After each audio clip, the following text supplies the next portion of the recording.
নমস্কাৰ এই মুহূৰ্তৰ অন্য এটা অতি জৰুৰী খবৰ নাগৰিকত্বৰ প্ৰমাণ দিব নোৱাৰা সকলে এৰিব লাগিব দেশ 10 দিনৰ ভিতৰত দেশ এৰিব লাগিব বুলি মন্তব্য আগবঢ়াইছে মুখ্যমন্ত্ৰী ডক্টৰ হিমন্ত বিশ্ব শৰ্মাই জিলা আয়ুক্তক বিদেশীৰ অভিযোগ দিয়াৰ পাছতে এই সন্দৰ্ভত লোৱা হ'ব ব্যৱস্থা আৰু প্ৰথমে জিলা আয়ুক্ত ব্যক্তিজনলৈ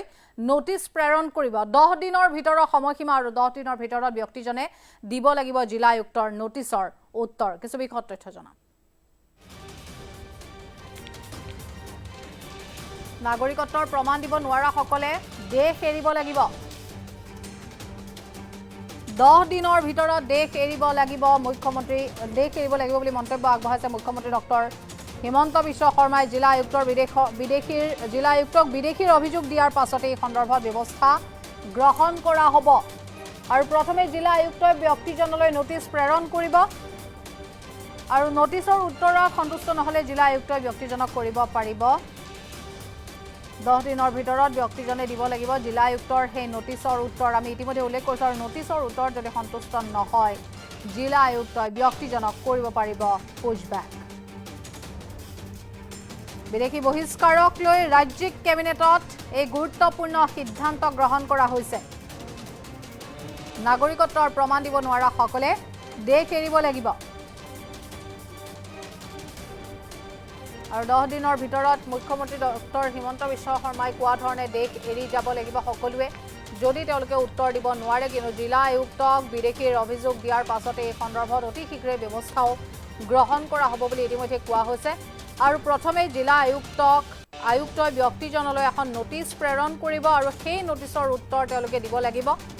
আৰু 10 দিনৰ ভিতৰৰ সময়সীমা ইতিমধ্যে বান্ধি দিয়া হৈছে 10 দিনৰ ভিতৰত ব্যক্তিজনে এই জিলা আয়ুক্তৰ যিখন নোটিছ সেই নোটিছৰ উত্তৰ তেওঁলোকে দিব লাগিব নোটিছৰ উত্তৰত যদি সন্তুষ্ট নহয় তেনেহলে জিলা আয়ুক্তই ব্যক্তিজনক পুছবেক কৰিব পাৰে বিদেশী বহিষ্কাৰক লৈ ৰাজ্যিক কেবিনেটত শেহতীয়াকৈ গুৰুত্বপূৰ্ণ সিদ্ধান্ত গ্ৰহণ কৰা হৈছে বিদেশী আসলতে বহিষ্কাৰ আৰু এই বিষয়টোক লৈ পৰৱৰ্তী সময়ছোৱাটো আসলতে এই বিষয়টোক লৈ কিন্তু সৰব চৰ্চা চলি থাকিব বিগত সময়ছোৱাৰ দৰে 10 দিনৰ সময়সীমা বান্ধি দিয়া হৈছে 10 দিনৰ ভিতৰত যদি তেওঁলোকৰ উত্তৰ সন্তুষ্ট নহয় তেনেহলে দেশ এৰি যাব লাগিব বুলি মুখ্যমন্ত্ৰীগৰাকী ইতিমধ্যে স্পষ্টকৈ বুজাই দিছে জিলা আয়ুক্তক বিদেশীৰ অভিযোগ দিয়াৰ পাছতে এই সন্দৰ্ভত ব্যৱস্থা গ্ৰহণ কৰা হ'ব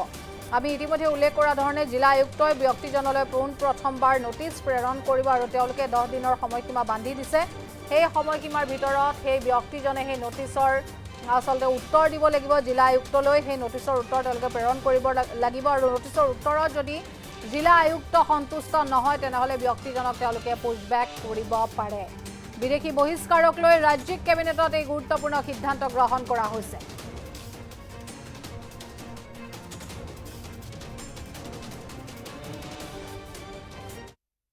যদি ডিসিক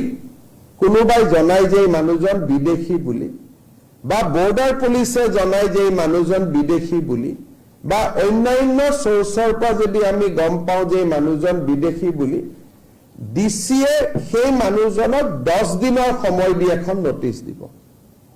he will give a notice to the person to prove his citizenship within a period of 10 days আৰু 10 দিনৰ ভিতৰত যদি তেওঁ যি নথি পত্ৰ দিয়ে তাত যদি ডিসি সন্তুষ্ট নহয় on the day of 10th তেওঁক ইভাকুৱেশ্যন অৰ্ডাৰ পাছ কৰিব দিছে যে এই মানুহজনক পুছবেক কৰিব লাগে ভাৰতৰ পৰা আৰু লগে লগে এই মানুহজনক আমি হোল্ডিং চেণ্টাৰলৈকে লৈ যাম আৰু হোল্ডিং চেণ্টাৰৰ পৰা যি ধৰণে সময়সূচী ওলাই বিএছএফ এ তেওঁক বাংলাদেশলৈকে বা পাকিস্তানলৈকে পুছবেক কৰিব সো আজি এই এছওপিখন কেবিনেটে অনুমোদন দিয়ে তাৰমানে এজন মানুহৰ বিচাৰ 10 দিনৰ ভিতৰত সম্পূৰ্ণ হৈ যাব whether he is foreigner or not foreigners কোনো ট্ৰিবিউনেলে সিদ্ধান্ত নলয় ডিসিয়ে সিদ্ধান্ত লব ডেপুটি কমিশনাৰে সিদ্ধান্ত লব and decision will be taken within 10 days যদি এই মানুহজন 12 ঘণ্টা হৈছে অসমত সোমোৱা তেতিয়াহলে চকজু কৰিব নালাগে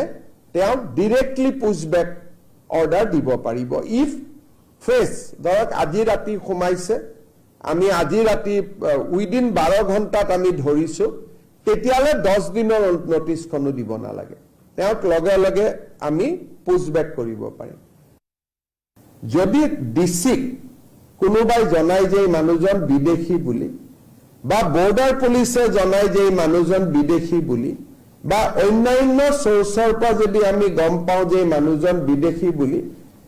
ডিসিয়ে সেই মানুহজনক 10 দিনৰ সময় দি এখন নোটিছ দিব he will give a notice to the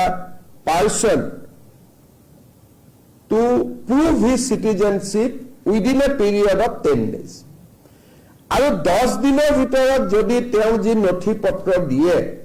তাত যদি ডিসি সন্তুষ্ট নহয় on the day of 10th তেওঁক ইভাকুৱেশ্যন অৰ্ডাৰ পাছ কৰিব দিছে যে এই মানুহজনক পুছবেক কৰিব লাগে ভাৰতৰ পৰা আৰু লগে লগে এই মানুহজনক আমি হোল্ডিং সেন্টাৰলৈকে লৈ যাম আৰু হোল্ডিং সেন্টাৰৰ পৰা যি ধৰণে সময়সূচী ওলাই বিএসএফ এ তেওঁক বাংলাদেশলৈকে বা পাকিস্তানলৈকে পুছবেক কৰিব সো আজি এই এসওপিখন কেবিনেটে অনুমোদন দিয়ে তাৰমানে এজন মানুহৰ বিচাৰ 10 দিনৰ ভিতৰত সম্পূৰ্ণ হৈ যাব whether he is foreigner or not foreigners কোনো ট্ৰিবিউনেলে সিদ্ধান্ত নলয় ডিসিয়ে সিদ্ধান্ত লব ডেপুটি কমিশনাৰ সিদ্ধান্ত লব and decision will be taken within 10 days যদি এই মানুহজন 12 ঘণ্টা হৈছে অসমত সোমোৱা তেতিয়াহলে চকজু কৰিব নালাগে তেওঁক ডাইৰেক্টলি পুছবেক অৰ্ডাৰ দিব পাৰিব ইফ ফ্ৰেছ ধৰক আজি ৰাতি সোমাইছে আমি আজি ৰাতি উইদিন 12 ঘণ্টাত আমি ধৰিছো